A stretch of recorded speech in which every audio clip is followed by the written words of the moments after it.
Well, hey everyone, time for Geocache Talk. Whether you're at work, in the car, wherever you are, we hope you enjoy the show. Please give it a like and subscribe on iTunes, Stitcher, Pocket Cast, TuneIn Radio, Google Play, now Spotify.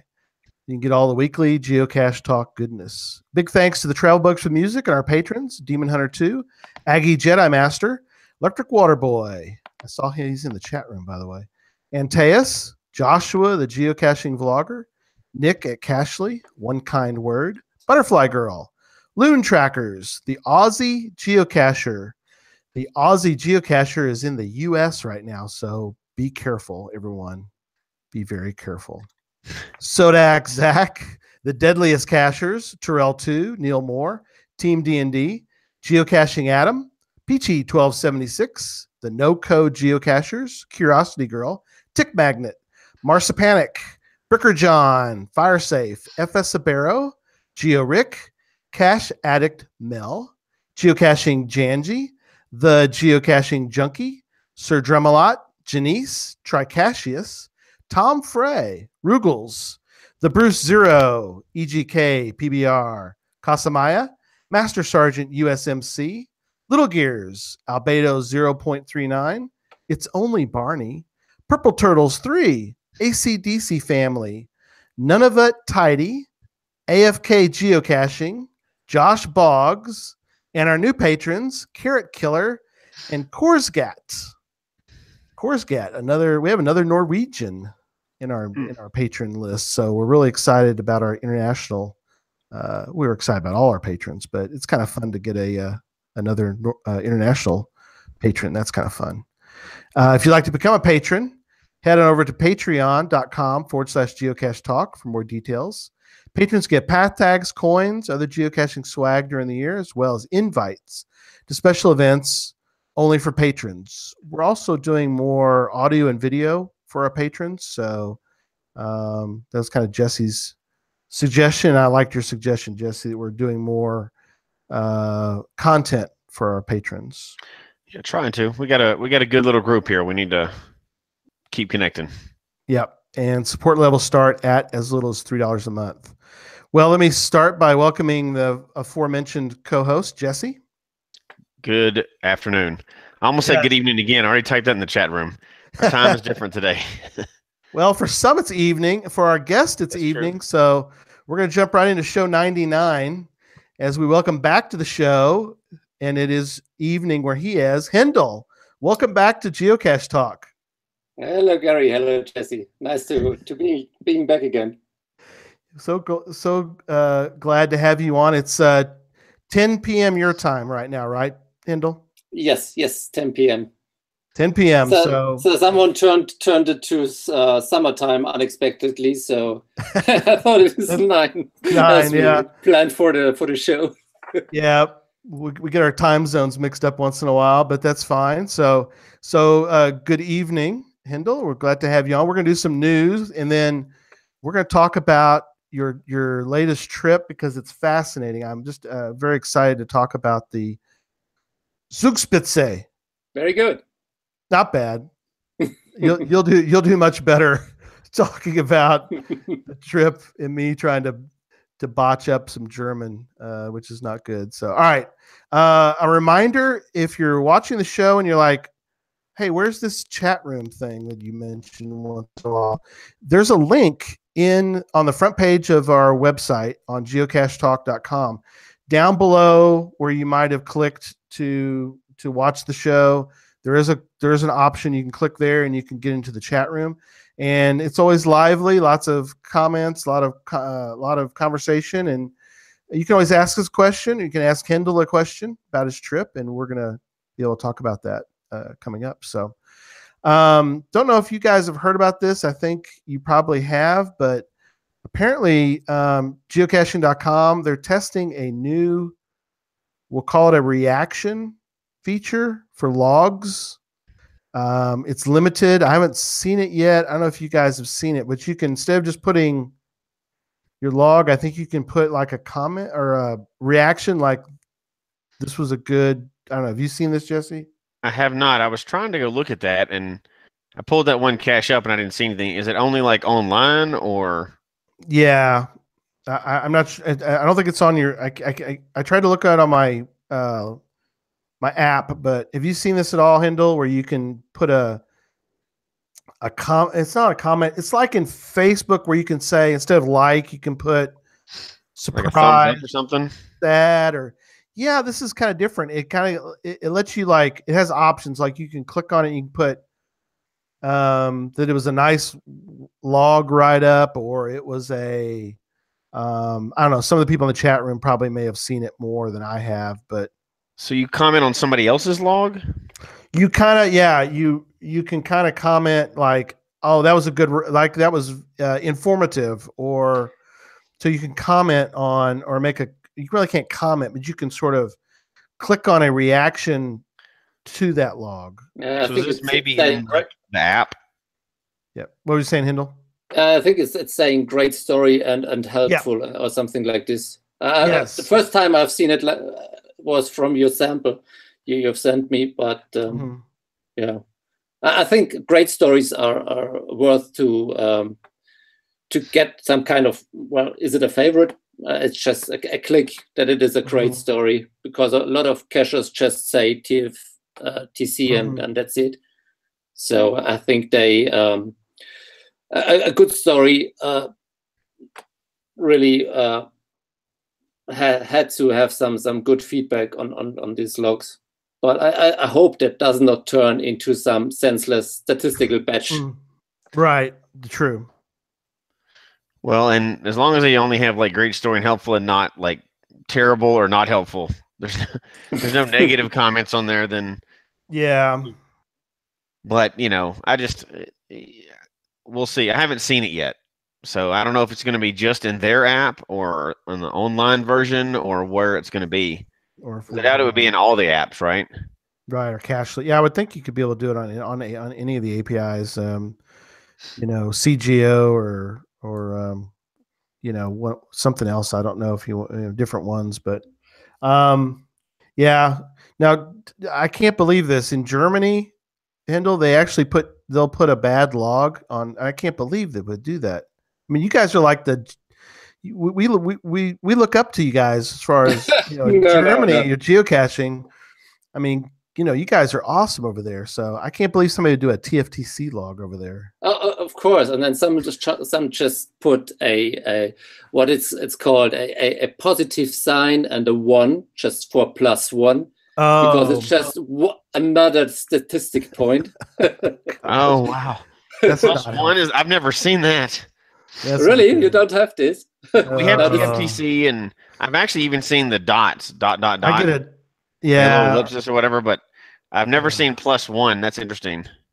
Yeah, +1 is just for a statistical point, and but some of the owners, they say, well, +1 this is maybe very good. Yeah, just for an A grade cache, so they just place another one of this crap cache. Yeah, love it. That's crazy.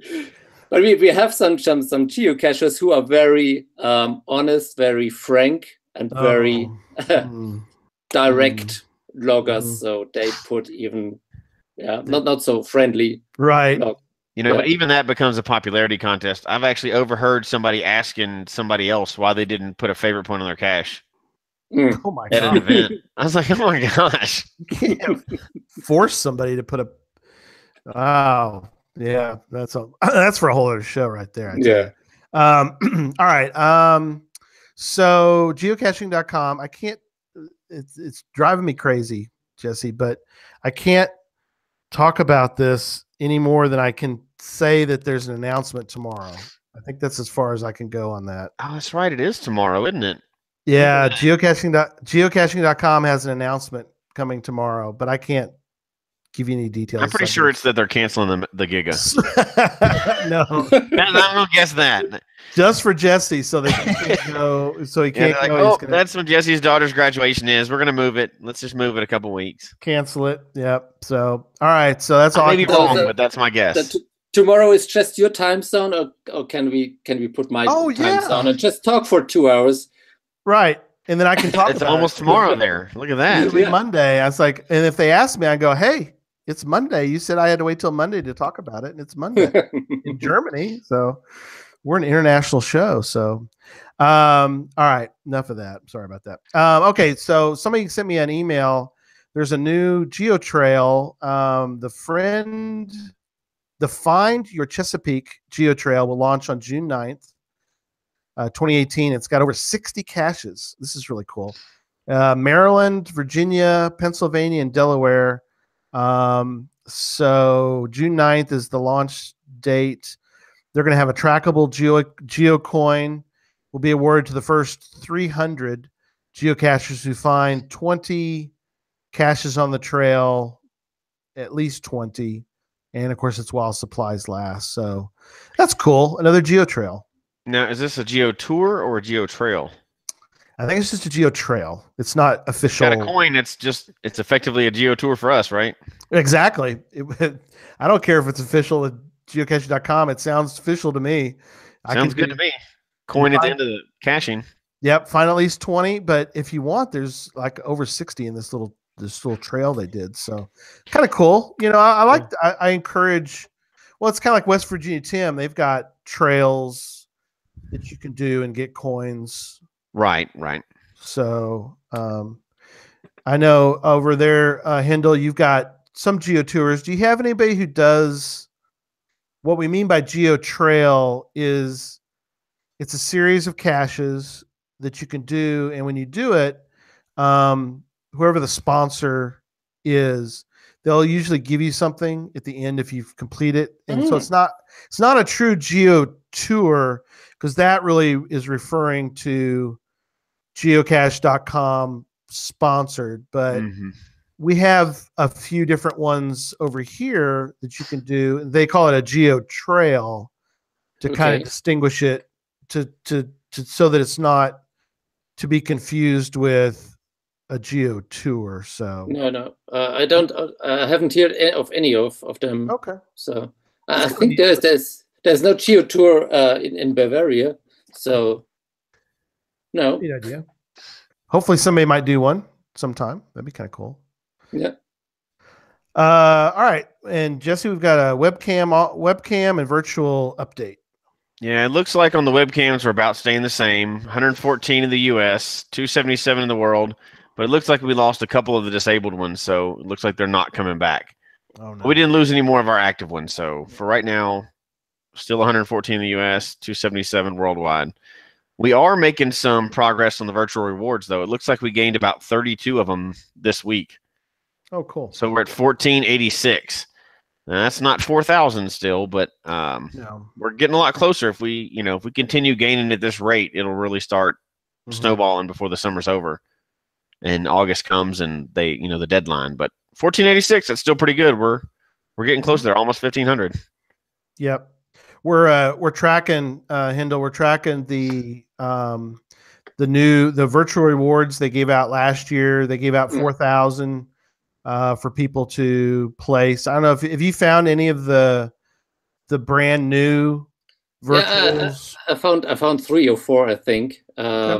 We have 298. I did some research. Oh, cool. We have 298 in Germany for the virtual rewards. I don't think they will go up over 400, I think, until the end. And it's a pity for the webcam because they're disappearing in Germany as well. So we have only 86 left of them in Germany. Oh, man. Yeah, we're down to 114, so we're kind of almost in the same boat as you guys. I mean, we're losing them. And at some point, I don't think we'll ever. We were hoping, Hendl, that they would allow for maybe them to put maybe 1,000 maybe back out or something like that as a reward, But we haven't heard anything about, and we haven't really mentioned that or talked to geocaching.com to find out if they're going to be doing any. But last week I got a geocache from the Netherlands, which you can do 2,000 miles around the Netherlands. Oh, okay. But Groundspeak forced the cache owner to archive it and replace it by just a trackable. So you can't do it anymore, and the cache is now archived. So this is what Groundspeak, I think, doing more and more, putting those old virtuals to an end. Yeah. Oh wow. Yeah, they cleaned up a lot of those around here as well. Yeah, there was one really in Arizona. Creative virtuals that they got rid of. True. Yeah. There was the one in Arizona. What was that, Jesse? Where it was like, if you took a photograph, or how did that work? You had to go. It was a movable. It kept moving around. It was moving, state. yeah. And wherever it was, you had to go to that new location, take a photo, and you could log the cache. So there was another cool one that we're getting off topic, but that's okay. You go to the center point of each state, and you could log it more than once. So the exact center point of each state, the GPS coordinates. So it's kind of like at each state of the United States, you could go to this. They got rid of that one too. Yeah, so good idea. So you could log it 50, so you could theoretically, yeah.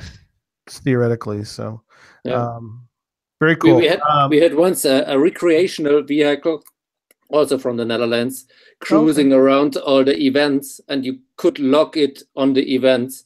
He placed all the log papers on the side of his RV, and then you could sign it, and then it was a proper log, and you can very, very creative, but also forced to get to the archive now. Wow. Yeah, we're kind of hoping that they'll either bring out the webcams again for something creative, or one of the things we threw out is if they at least let the people that own a GeoTour put one out. Then the people are paying money anyway, and that would be official ones that are done by cities and stuff like that. So at least you'd have something showing up, and it'd be unique, and it'd get people on those geotours. People excited to go do geotours too. I think the previous show, or the show number 98, you talked about what has happened in the last 10 years of geocaching, and what has changed so far, and I was thinking about my own 6 years now of geocaching career, if you want to name this, and I thought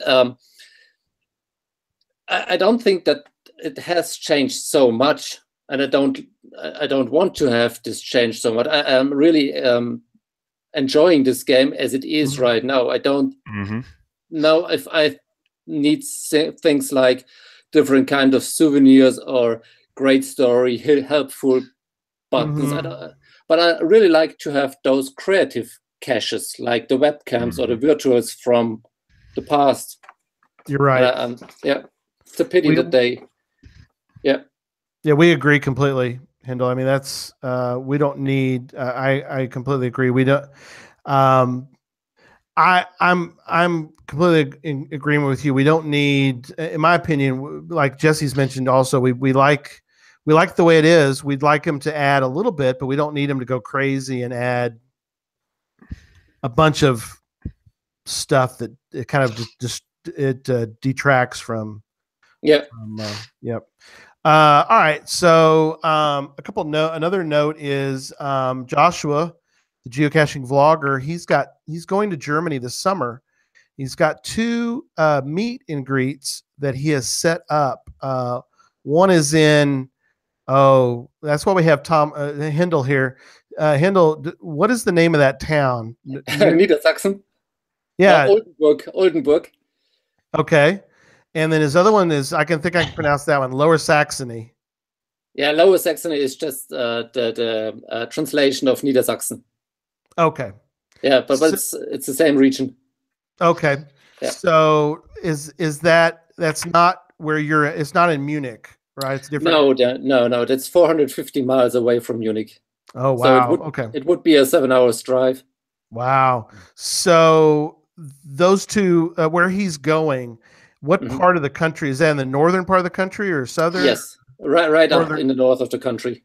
Okay, so he's way up in the north part of Germany. Okay, yeah. That's cool. Yeah.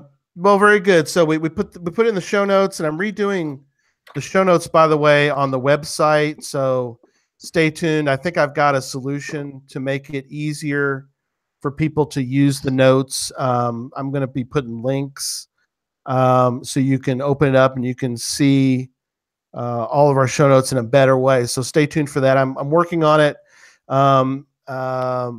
It's going to be a busy week this week, but stay tuned.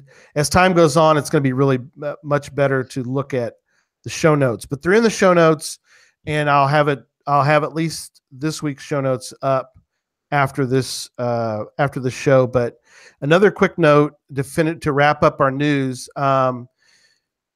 Josh was giving away special tags, and they're only at the German event. So, Hendl, if you have friends that live up in that area, if you want to mention to them this week or next few weeks about making a trip over to see Joshua, he's got some special German tags that he's giving away at those events, and for a limited, obviously he's got a limited amount. So if you show up, ask him for one, he's got some to give away. So, excited for Joshua to do some recording of his vlogs over in Germany. That'll be a lot of fun. I think he should do some events in the southern part of Germany as well. I know. Yeah, he should. There's one particular town I would mention. So Joshua, there you go. You've been requested to come to the southern part of Germany. So yes, I will help Josh to plan some events in Munich. Definitely. Absolutely. How can you beat that? Exactly. It's perfect. All right, let's get into the topic for tonight. So Hendl's, we're going to talk about mostly your trip, but you did want to mention that you had a little bit of an anniversary that you just had you just had an event on April 28th. Yes, this was my 5th CTO in a row, and I do this every year.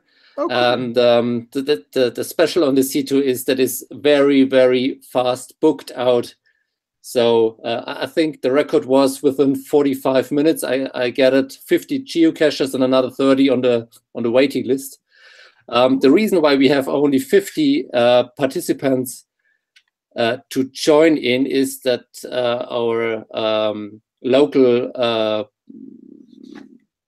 organization, they do all these transporting. They provide us with typical schnitzel and handmade Oh wow! Hey, there we go. Now we're talking. Yes, rumor says that they're only coming for the schnitzel. So that's awesome. And this year was very special because it was the 5th one, and a lot of people were coming, and we had really good time. And I made a special geo token for this, and yes, we even had one geocacher taking his drone with him, and he put some photos with the drone from us. So it was a good day. That is awesome. Very cool. Very cool. Jesse, I'm going to let you. So we're going to just talk about some +1 caches tonight, right? No, no, not that. Okay. No, we'll talk about better caches than that then. Yes. All right, so we're going to talk about some caching trips or a trip that you went on recently, and this is right up my alley. This is the kind of stuff that I wish all caches could be like this. Although, my cache total would be like 8 instead of many more. Because this took a lot of planning for you to do, and pretty impressive feat. So, and I'm not even going to try to pronounce. You went to the highest peak in Germany, so I'll let you pronounce that. Yeah, the name is Zugspitze. Of course, but that's awesome. Yeah, I botched it up, but we were talking about it before the show, and there's about 10 different pronunciations of it. Well, yeah, it's amazing. Hendl speaks perfect German. Oh wait, he lives in Germany. It's easy. Some of our children speak that too. So, but this is not just a normal hike, everyday hike. You had to do quite a bit of preparation to get this planned, right?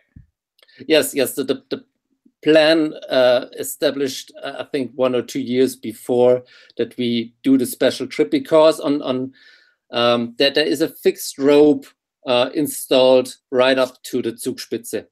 So you actually there are 2 of them. One is going from a alpine hut to the oldest, or one of the oldest caches in Bavaria. And this was the intention, to find this one as the number 5,000. And then there was another fixed rope going from the glacier, or is it glacier? How is it pronounced? Glacier. Glacier or glacier. Yeah, we're good. From the glacier right up to the summit. And this one is not that difficult, but it's really exhausting because it's so long, and you have to climb vertical for a very long time. I think it took us for 5.5 hours just to climb to the summit. So I'm not that sporty guy. I was over 200 pounds before we started, but I began to jog two times a week 6 months before we go into serious planning. And we did some normal hikes, and I did 2 hikes on smaller mountains just for preparations. And then the final preparation with Il Grande, who was my buddy on this tour, and he may listen now, was 2 weeks before, where we said, well, what equipment do we actually need to go on the summit? And I was lucky that Il Grande did this tour some years before, while he was not geocaching, so he wanted this to do again. And it's amazing how much stuff you have to carry. And as we also wanted to do a cache, which is the highest traditional in Germany. It's on the not on the summit, but not far below. It's called Dedicated to Rosie. We had to bring a 80 feet rope with us just to climb down and get this cache too. So we had a lot of stuff. Yeah. That's we were talking about before the show. Jesse was talking about how he's had to do. You've done hikes where you've had to carry a lot of. Yeah, we always have safety equipment, but we generally stop just short of having to go all the way vertical, like you're talking about, and descending into something.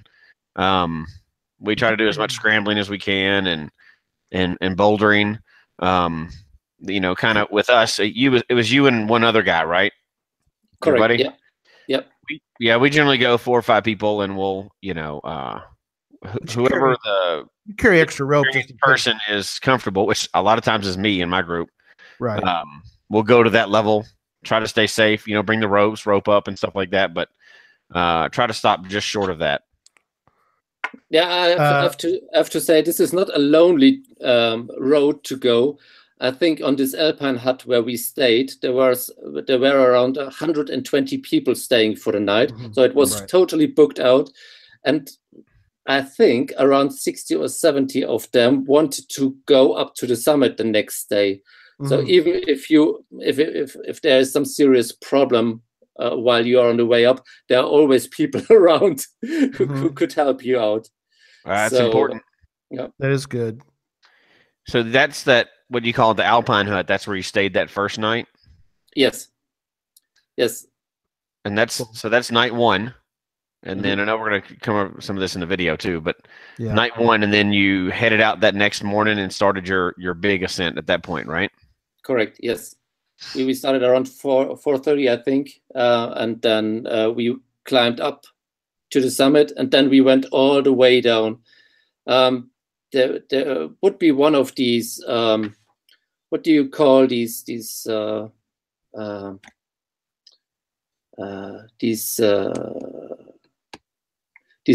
cable cars? I think it's a cable car. There's a cable car right going to the summit of the Zugspitze.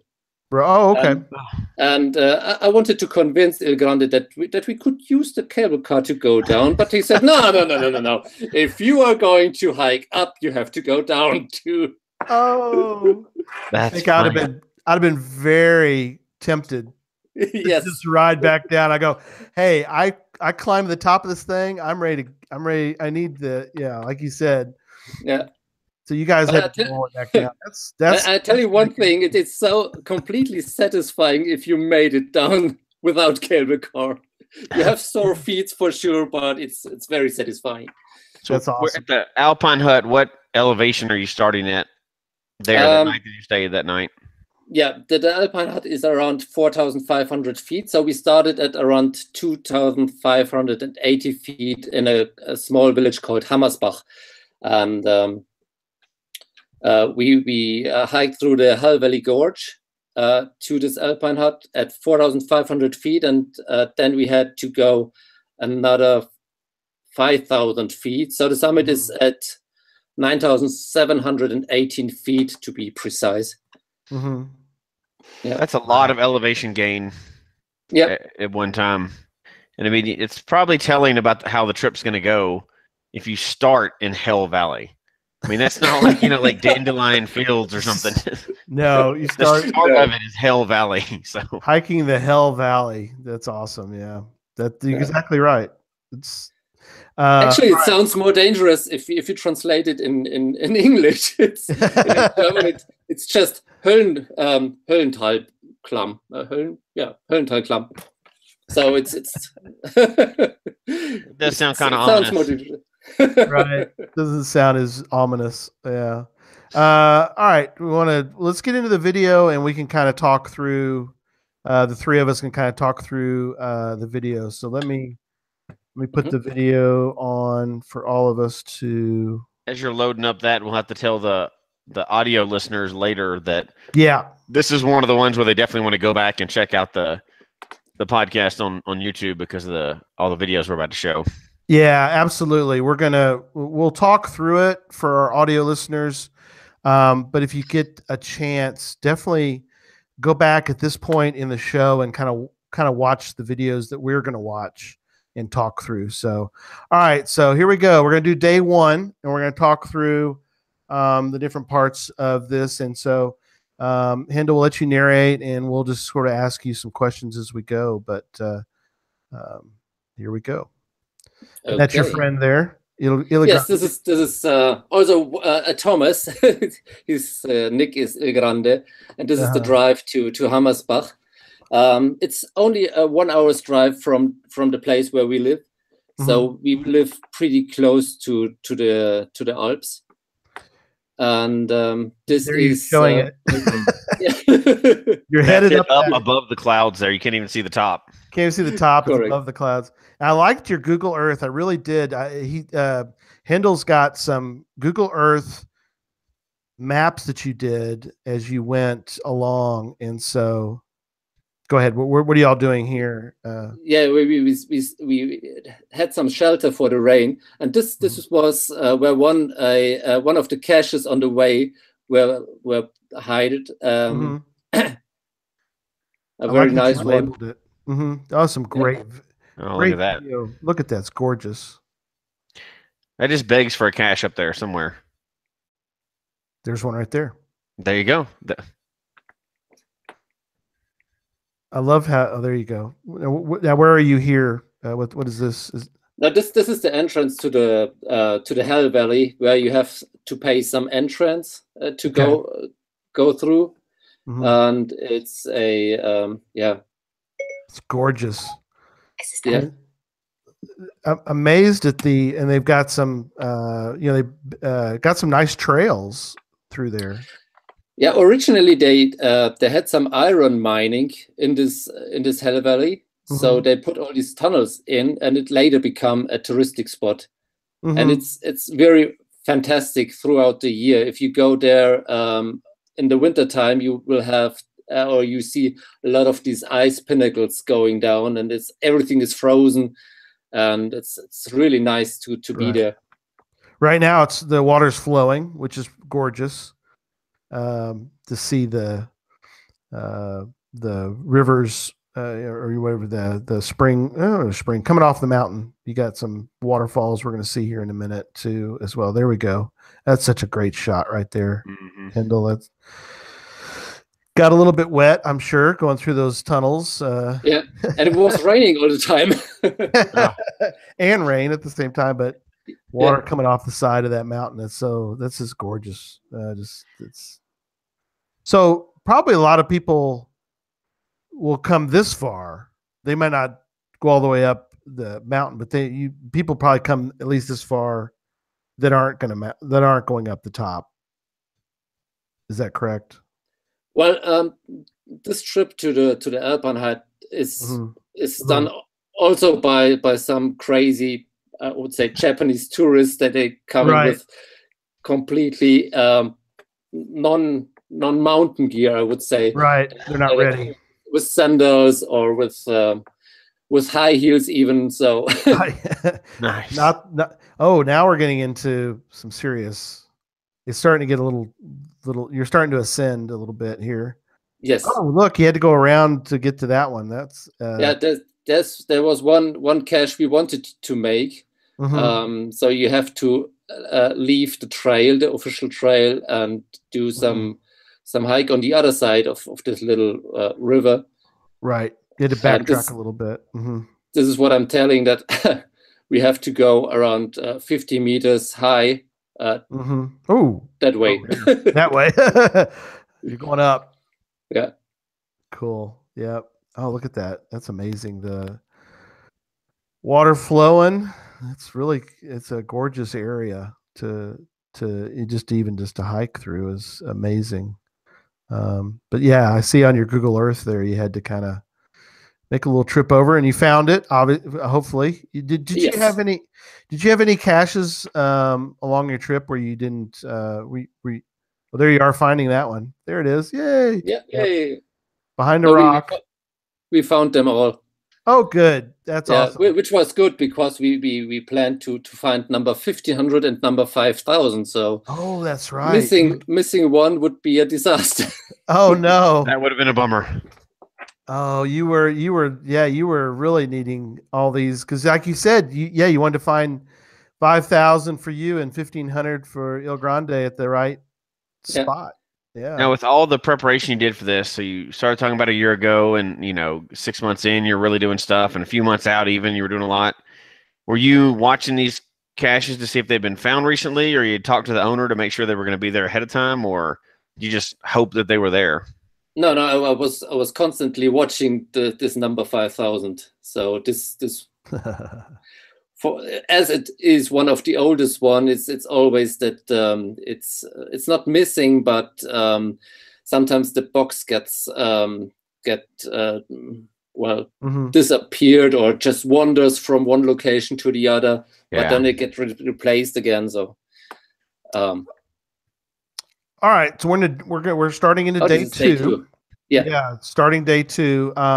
So what are we looking at here? So this is the shoe chamber from the Alpenheit, where you can see all the shoes waiting to get dry from all the wanderers who came this far.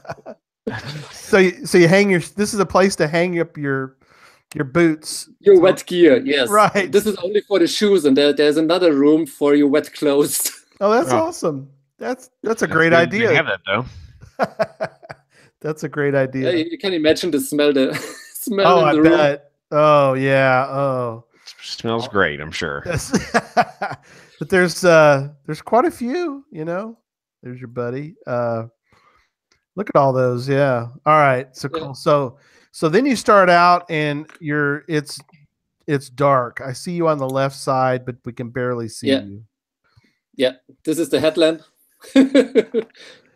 Salamander hanging out at night. That's cool. Well, early morning. Oh, look at that. That's a great shot. Yeah. So what time is that? About 4:30, you said? Yes, this must be around 5. And if you go back to the screen, you see a small light in the center, and this is the headland. This is the I think right here. You see in the center, right down in the middle of it. Yeah, this is the Alpenheit from. Oh, okay. Oh, wow. Yeah, you'd already climbed a ways to get, because you started down here, right, where I'm pointing. Correct. Yeah. Very cool. You get a little star out at night. Quite a bit of dark there too. The sun's coming up quickly though. Yeah. So off you are going on day 2. There's a good shot. Look at that. Now the terrain has changed. Yes. Yeah. And that's nice. They built in a little bit of a ladder to get you started right there. This is only for the entry. So you have to go to climb the ladder. And this is where number 5,000 is, the oldest one. So it's not that difficult to come to this one. It looks tough to me, but there it is, Timberline. Yeah. And there's the cache. I think it's from 2001. Yep. Filling up my Chasma grid. Very cool. There you guys are with the his 1,500th and your 5,000th. That's neat. Look at that. That's some great. You can see that peak behind you. Is that the one where you're going to? No. This is just that's just a different one. Yeah. Wow! Look at that shot. That's the glacier we have to cross, and this is where you have to put your crampons on. Yep. And I never did a hike with crampons, so I was really excited. But it's amazing how safely you can go with crampons. There were some who didn't have one, and they had to go back. They don't let you probably cross it without crampons, probably. Yep. Now you're on basically you're like a mountain goat. You're on the side of the hill. But what I've noticed, and like you said, they did. I mean, you're literally on the side. You're vertical here. You can see way at the bottom there. But I like though that they've got you guys on this. Yeah, you see my face here. Yeah, but you got some gloves on. You're ready to go, and they've got you a little bit of a line to connect to. That's kind of nice to have. How many of those, or how far do they keep having those anchors and the guidelines for you? How far into the trip? This fixed rope. This was from the glacier up to the summit. Oh wow! Okay. Yeah. So this is what we called Klettersteig, and you have to or you have a special equipment where you have just 2 anchor points with is it carabiner? Mm-hmm. Yeah, carabiner. Yeah, and you have a harness on, so you're fixed all the time. But it's not meant that you fall within this gear. No, but it's just maybe a little bit of a benefit. I mean, it just in case, like an emergency. Yes, it's an emergency, and it's securing you for sure. Yeah.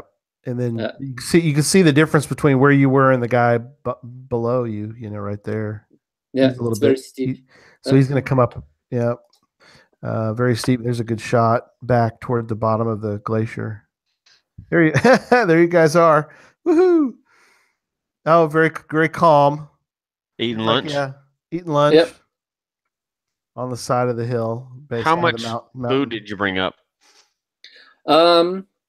We were lucky that we could eat some proper food at the Alpan hut. So we only brought some snacks and some chocolates, bars, and something sweet, just to get your blood level on the right on the right level.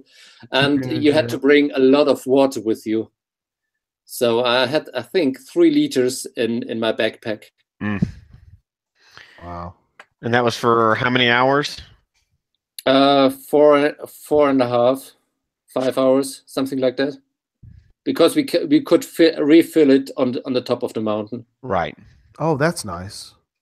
So here's that part next to the glacier right there. Like I said, I love the Google Earth stuff you did there. And there's another part of the glacier. And that's the glacier. And this is where the fixed rope starts, right from the entry on the glacier. Right here. Okay, gotcha. Yeah. And that's the harder part. So the whole section has a difficulty level of C, and the entry is around D or E. So you have to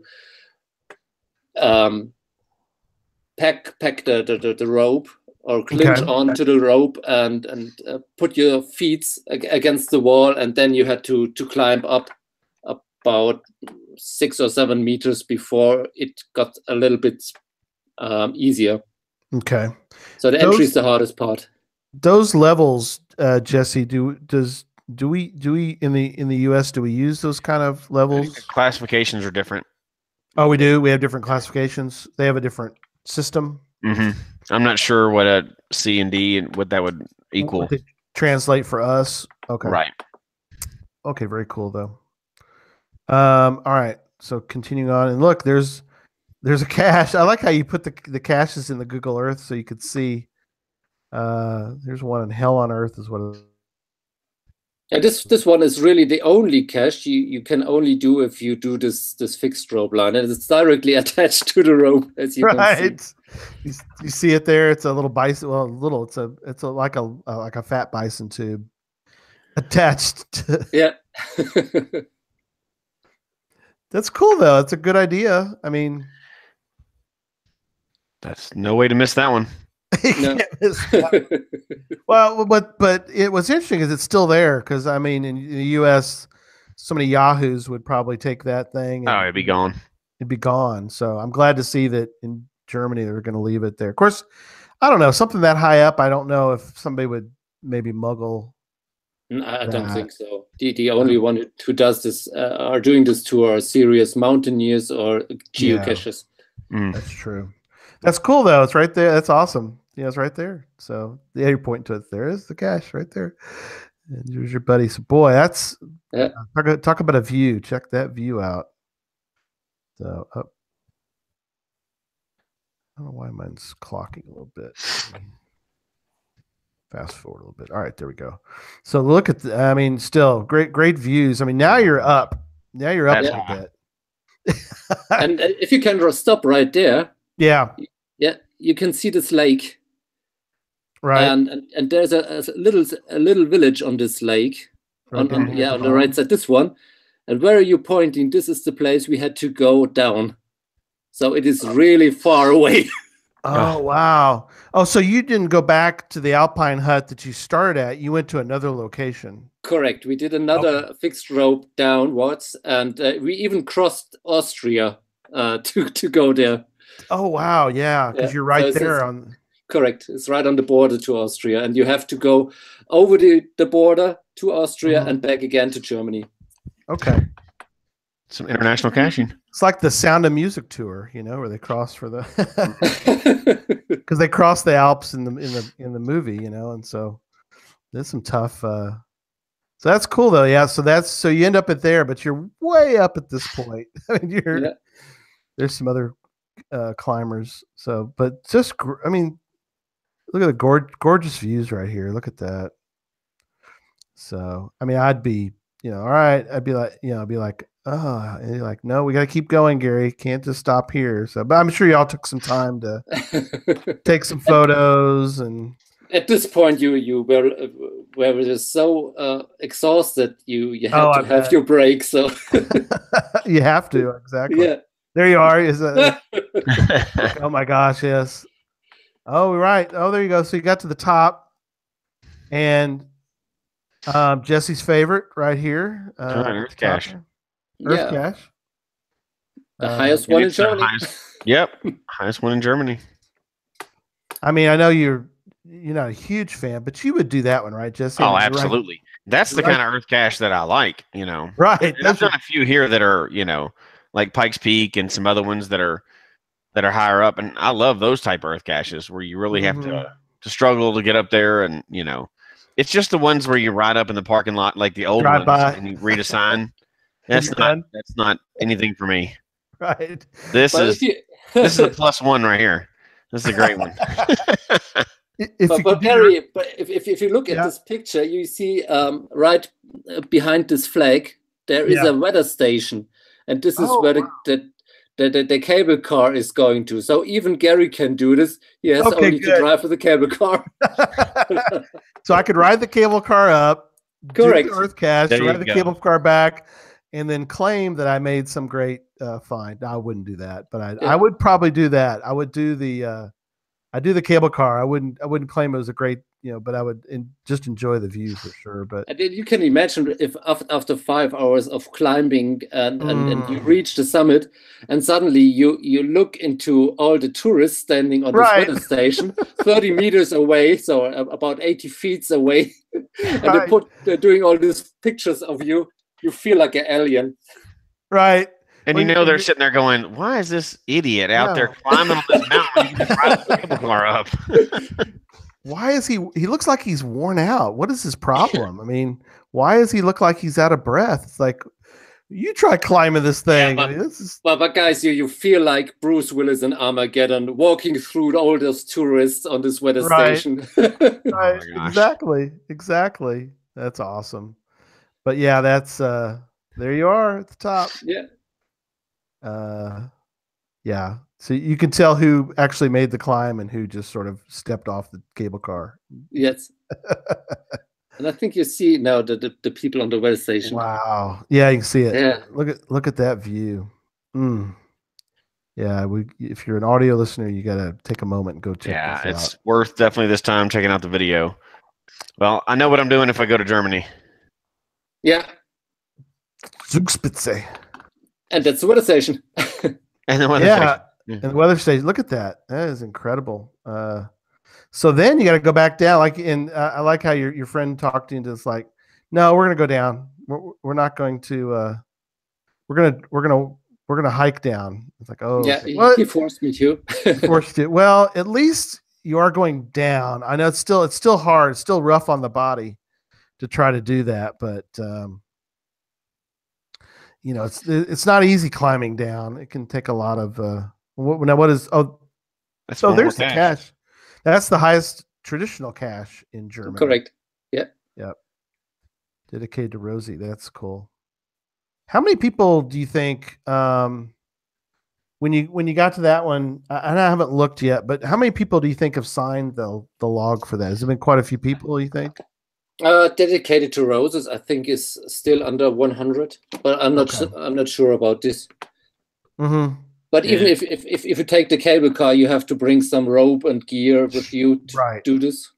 So Dedicated to Rosie has 126 smileys on it since 2009. Okay. Been out since 2009. Only 126 people have ever found it. That's is this the one we were talking about before the show?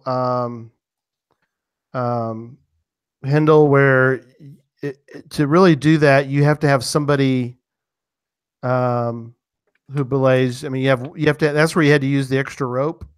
Correct. Yeah, the Dedicated to Rosie was where we had to secure the rope, and I had to belay my friend.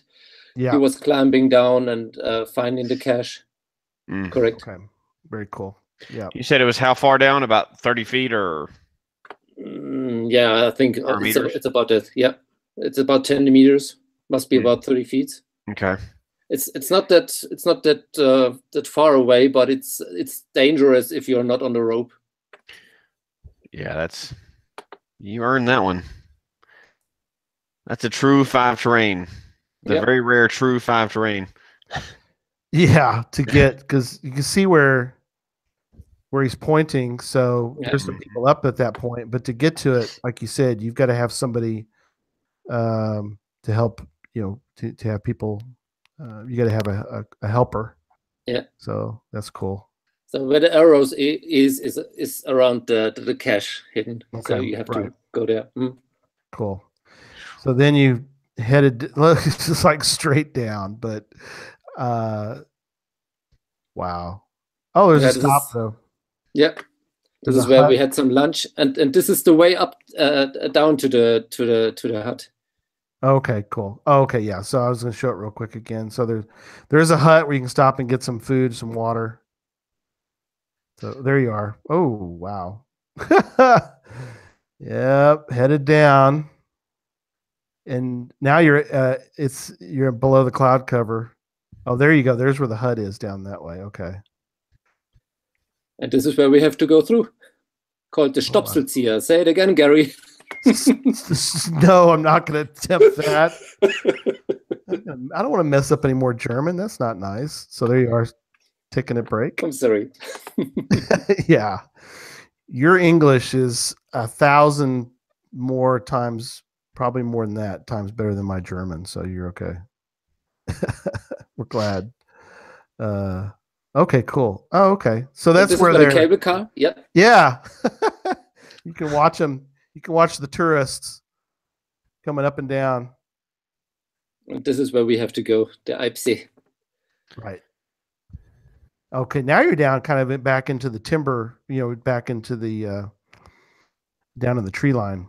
So back to Germany. And it was just stones and stones for miles and miles. And right. At the end, we couldn't see any more stone path again. Oh, okay. Well, now you're at least back in, like you said, the timber. Now you got to get through the timber part, So I asked the chat room and who would ride and who would hike. It looks like there's more riders right now than there are hikers. Currently? Okay. But some of them said they'd try it, so. Yeah. And there you are, coming back out. Yeah. So it's saying 12 hours. Oh, is that what it took? Right. 12 hours walk, yeah. 12 miles all in all. On the second day, we had 11,000 feet up and down at the altitude difference. Wow. Incredible. In 12 miles. That's just up and down is what that is. That's not very gradual.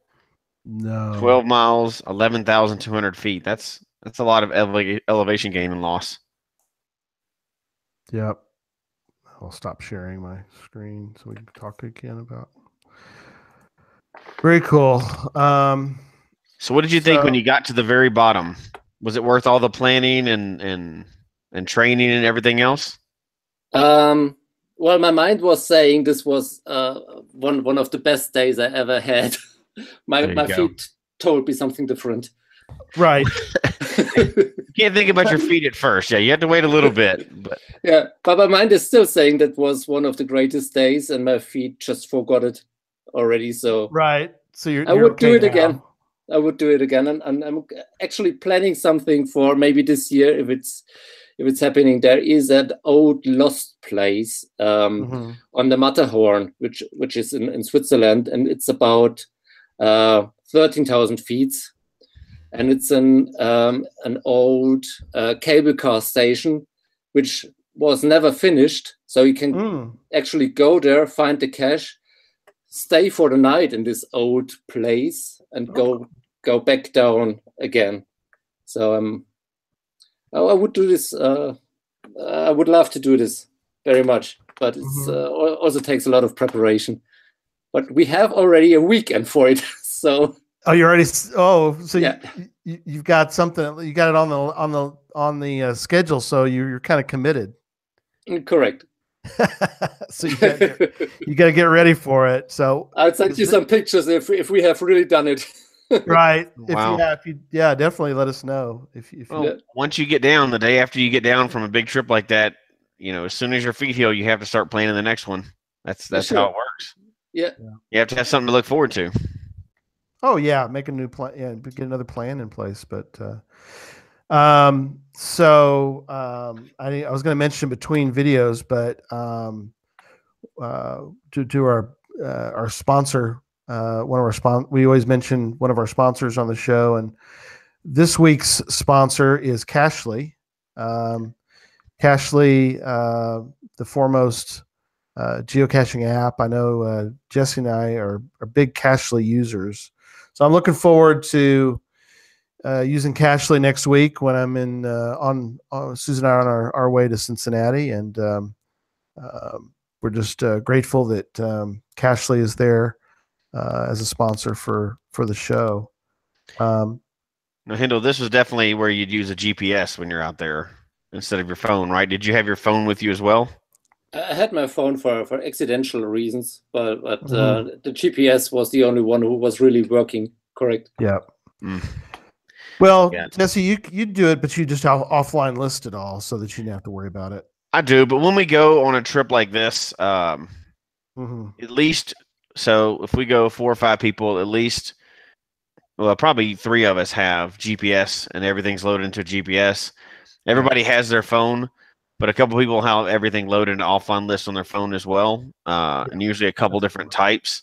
When you're going this far out, you want to have and maps too. If we have paper maps, oh, absolutely too. But we try to have every chance of not being able to get out there and not find what we need. So any backup to a backup to a backup we can have, we'll have it in that situation. Yeah. You get all the way up there and you can't quite find where you need to go. That's terrible. Yeah, that would be bad. Yeah, you definitely, if something of that nature, you've got to do extra preparation. Absolutely. Yeah. And I'm sure you had everything loaded into your GPS. And did you both have them loaded on your GPS? Oh, yes. And we had also spare batteries. So as you said, everything redundant. Yeah, that's smart. Yeah, spare batteries. You have to when you have a trip like this that's not just jumping down to the grocery store and finding an easy park and grab. You've got to, if you're putting that much preparation into it and training and running 5 miles like you were doing and all this other stuff and doing mini hikes, you're not going to take a chance of, oh, I got up here, but my batteries went dead. So I'll go back later. True. Whoops. Yeah, like you said, you're up 9,000 feet, and your preparation is critical. That's very true. But I'll be honest, even out here when I'm doing them, I still load my into Cachly an offline list, and I'll go to that first. Unless it absolutely doesn't work, I don't pull out the GPS. I'm just that guy. I can't. Yep. Well, I came in too late in the game to be comfortable with the GPS. Yep. I tend to use, but I'm not at a point where I can do some of those major ones that you guys have done. But it's fun to hear about and kind of dream about maybe one day getting to that point where I could do, and just need to maybe, like you said, you got to kind of plan for things like that. So, Gary, cool. I promise you, if you're coming to Germany, I will do with you the Zugspitze. Okay. We go with the cable car. Okay, good. Well, I'll do part of it with you. I mean, maybe we could do the like day one. I think I could do part of the Alpine Hut. Yes. I could get to the Alpine Hut. Yeah. See, there you go. That'd still be one of the biggest adventures ever, right? Oh yeah. Which is again why geocaching is so awesome. Like Hendl, just you did this here, but that's like 1% of the people that will ever geocache will do something like this. That's not normal. That's not the average type thing. And, not just the planning and everything else, but you were willing to get up there on top of this mountain, the highest mountain in Germany, and go for these caches. If it was all like that, it would just be called mountaineering. It'd just be called rock climbing. It wouldn't be geocaching. The whole point of it is that you get to do this kind of stuff and, or you can go find 100 in a day driving down a dirt road somewhere. So that's what makes it so neat and unique. Yeah, and it's the kind you will remember. Right. Oh, absolutely. Yeah. Great. Very good. Well, thank you so much for that. Now we need some, we're going to switch gears a little bit, and we have a lot of Canadian listeners, and we love our Canadian fans and family. But Hendl is going to Canada, and he needs, he would appreciate some suggestions of caches, and he is going to on the Ontario province and also Quebec. So, but if you're in Vancouver, if you're somewhere else, Peter's in Nova Scotia, but I'm sure he's been over to Ontario and Quebec area. So, now, when are you going out? When Hendl, are you going to those areas again? We will start with the vacation in the second week of August. So we will start in Toronto, and the high-level plan is that we drive north to Montreal, Quebec, and up to, I think I will mess up this name. It's called Tadoussac. I don't know. This is where all the whales are going through, and we want to do some whale watching. Oh, and then okay, we cool. go back to the Algonquin National Park, and then back to Toronto. So I already figured out some old caches for my Chesma grid. Yeah. But if there are some very good caches, some neat caches people can recommend, I would love to hear them. Okay.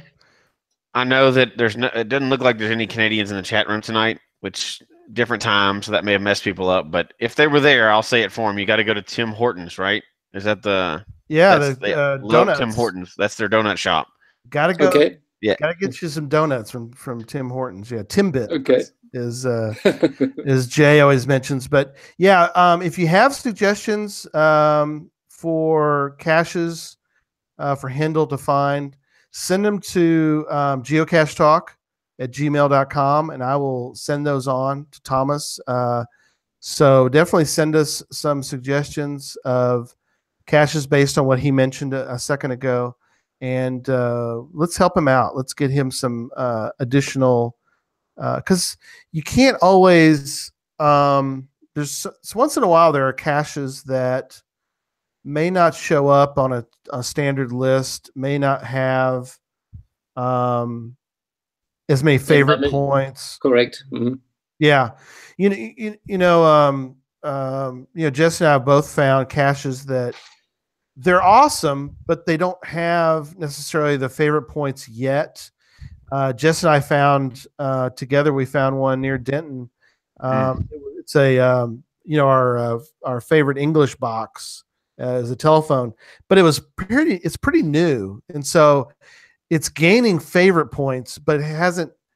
Like if you were to just look at a list, it's not going to show up on that list because it hasn't been out long enough. But it's sort of one of those you really can't miss if you're in the area. If that makes sense. Yeah. Yeah, absolutely. And thank you very much for your help. Much appreciated. Thank you. Oh, you bet. Hendl, you mentioned Jasmer, and it's obviously Jasmer is a lot easier for us here in America because we have so many of the old ones. How are you doing on that? I'm missing, I think, 4 of the old ones from 2000, and I think there are only 2 from 2001, and even from 2002, I'm missing some. So I think all in all, it's 9 now left on the Jasmer grid. I couldn't convince my family to go to the States where the old caches were. They wanted all to go to Canada first, but well, maybe next time. Yeah. How is there in Germany? Do they have? Because I've talked to different people over in Europe, and based on where they're at, they kind of come up with a list. They kind of come up with a, what do we call them, Jesse? They're like Jasmer Light, kind of like a sort of like an international Jasmer challenge. Yeah.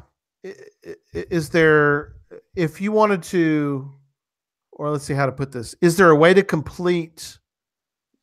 There's not a way to complete the Jasmer. Not in Europe.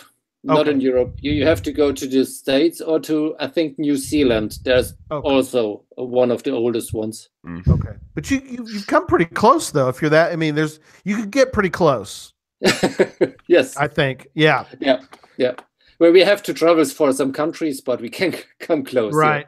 Right. I've been to Sarah's oldest one in Europe on Ireland. The one in Belgium, of course.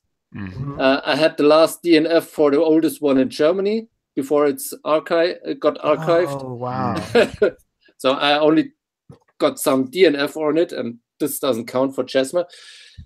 So yeah, that is one challenge that's definitely easier here in the States. Yep. But all right, well, go ahead. What are you gonna say? No, it's okay. Cool. All right. Let's do some final thoughts. I'll start with myself, and then Jesse, if you go next, we'll let Hendl have final thoughts on the Zugspitze. Zugspitze. Very good. Better already. Yeah, right. So my final thoughts is it's incredible. I love I really appreciate that you did the videos. I think video was, I think, really helps. It's great to tell the story, but it's really cool also that you had some great video that we were able to watch and to get a feel for, how the magnitude, of this trip. And, I think it's neat to hear from, and this is the reason why I think I have always loved doing this podcast, is and having guests, and not just, we like to do both. And I think, Jesse's, I think we've so far, I think we've struck a fairly good balance of trying to do topics that we discuss, but also, being able to have guests on, especially international. I went back and looked. We've had at least in our 100 shows, we're about to have 100 shows. We've had at least a dozen people from other countries other than the U.S. And so for me, it's been very important and we have, we always talk about, we have people in over 55 countries actively listening to the show. And it's fun to hear people mention, what part of the world they are listening to the show. And it blows me away to hear, people from Sweden and Norway and then you got your New Zealand and Australia, and I can't mention all 50, but you get the idea. France, had somebody, recently, France, Lithuania, I could go on and on, but it's neat to be able to connect with geocachers in other countries and to hear the stories and to be able to have people on. And we're kind of like brothers and sisters in such a way that we love this sport together, and we feel connected, in ways that I don't think people really understand when we talk about going after these geocaches. So. Yeah, no, I love the international stuff too. And we get to talk to people that don't all have the same stories. But particularly today, we're talking about, this trip you planned for a year, and I love this kind of stuff. This is my favorite kind of, outside of events and talking to people, which is really my favorite thing to do. These kind of trips that you're planning for so long, and then, all this preparation that goes into them, and then you finally get to do the trip. That's just one of my favorite aspects. And granted, I end up spending too much money on doing some of these trips, and I get yelled at by my wife, but that's the fun part of the game. So I love it. And the only thing better than finishing that trip is, like, as soon as you recover, going, what am I going to start planning next? And that's the fun part. You're like, what do I do next? So it was great to hear your trip. The video was awesome. That, I've taken several videos and never produced anything like this. It just sits on my camera or sits on my computer somewhere. I'm terrible with the production part. I'm really appreciative of you doing that. It gives a real perspective, and I hope people, go in and check it out, this video, and it really shows them that, that's a huge accomplishment that you did. Well, thank you very much for very, very appreciated.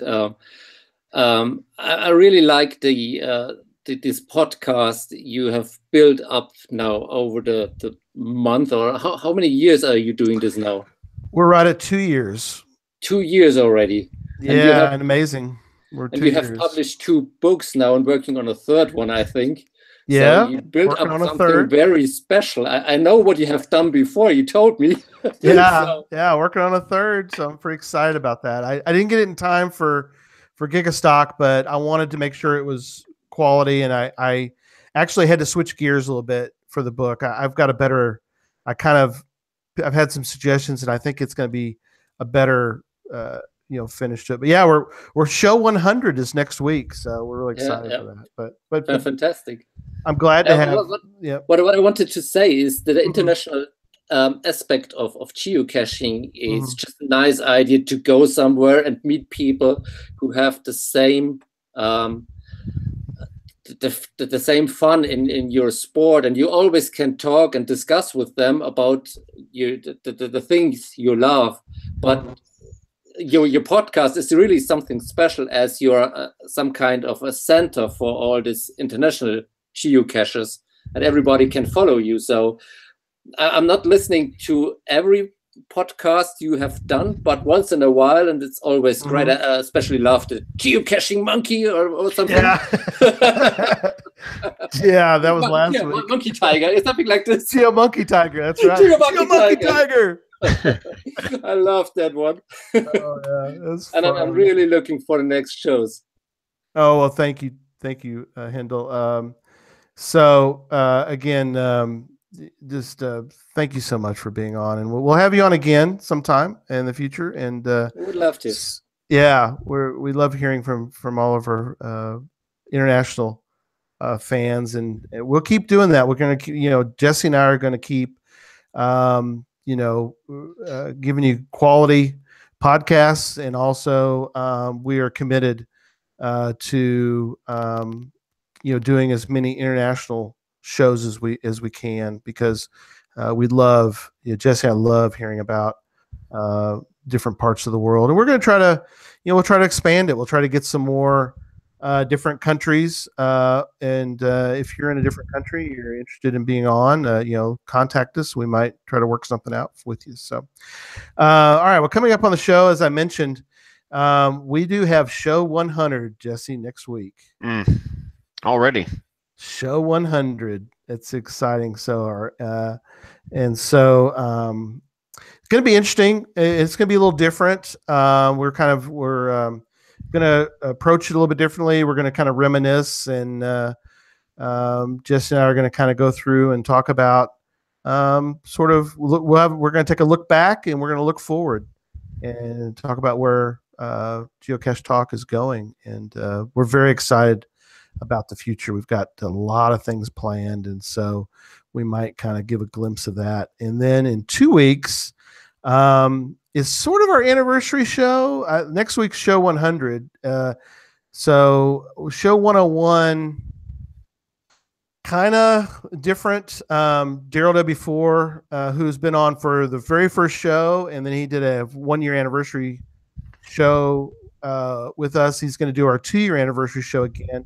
We're going to keep having Daryl on each year, hopefully, if he's willing to do it with our crazy show. But we're going to do a Giga recap. Jesse will be in transition that Sunday. I'm not boycotting the show because it's about Giga. No, he's not because of that. But on an airplane that day, so yeah, he won't be available. But Daryl and I are going to, since we'll both have been at Giga, we're going to do a Giga recap show. And then in 3 weeks, this was a very popular show, by the way, for people who are listening. We're going to do a favorite finds part 2, and the favorite finds part 1 show that we did a while back was a big hit, because we had a lot of people download that show or listen to the show, either YouTube or audio. And so it's time we're gonna do favorite finds part 2, cover all the caches that we weren't able to do with the first one. So that's in 3 weeks. June 10th for that show. That'll be show 102. So, all right. Well, folks, we hope you enjoyed the show tonight. Email us your comments at geocachetalk@gmail.com. Don't forget to follow us on Twitter at Geocache Talk, at Gary Slinkard, one word, or an Instagram, Geocache Talk, and of course Jesse's is Memphis Mafia. Those are both one word. And our Facebook page, facebook.com/Geocache Talk. Show can be found, as I mentioned, on iTunes, Stitcher, TuneIn Radio, Google Play, as well as the Geocache Talk website. Don't forget to click on the subscribe button below, so you can see and hear the show on a weekly basis, and tell your friends about the show and get them involved. And again, get them in the chat room. It was a lively show. Again, lots of people listening. And until next week, don't just talk about geocaching. Go plan an adventure, like Hendl did and Jesse does from time to time. Go make those plans and then go geocaching. Good night, everybody. Good night. Good night.